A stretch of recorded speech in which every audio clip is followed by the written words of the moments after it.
Cars.com Auto Review. Hi, I'm Joe Wiesenfelder with Cars.com. We're taking our first look at the 2013 Ford Escape SUV. This is its first full redesign since it was introduced more than a decade ago.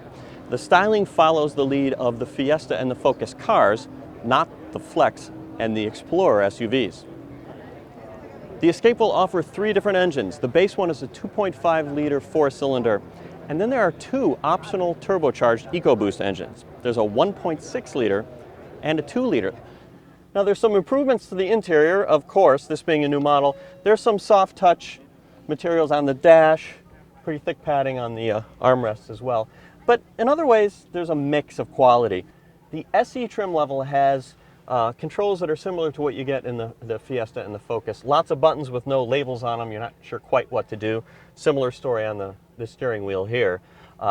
This one has the full My4 touch system with the touchscreen. It's been improved over the original generation. It's actually easier to use, better graphics, quicker. And another plus for this vehicle is instead of all those touch-sensitive buttons, this has actual physical buttons. All three engines team with a 6-speed automatic transmission, drives front-wheel drive or all-wheel drive. Something new for this generation, there's a rocker switch here on the side of the gear selector. It actually lets you select gears sequentially. No paddles on the steering wheel, but this is an addition. There's decent space in the back seat for a compact SUV. The driver's seat is almost all the way back. I'm 6 feet tall. I still have some clearance, though the floor is raising my knees a bit. The back seat does not slide forward and backward as it does in some vehicles. Now, even though the seat doesn't move forward and backward, the backrest does recline.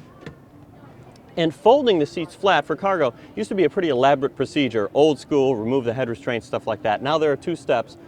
You push the button, head restraint folds flat, and then flip the lever and the whole thing drops down. It's gotten quite simple. There's also a little bit more cargo space behind the back seat and total when the seats are folded.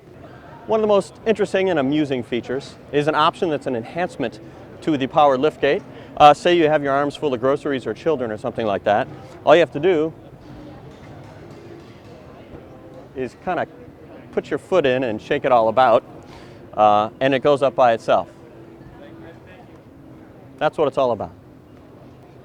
Now, as high-tech features go, more than the liftgate, I like the self-parking feature. It's available on some of the other vehicles from Ford. It'll be good to have it on something this large. What it does is it uses a number of sensors, like this one, to measure whether a parallel parking space is big enough for you, and then when you operate the brake and the accelerator, it does the steering for you, pulls you in. If you're not a very good parker, it helps a lot. Overall, looks pretty good. Good update. We look forward to driving it. For more car-related news, go to Cars.com or our blog, KickingTires.net.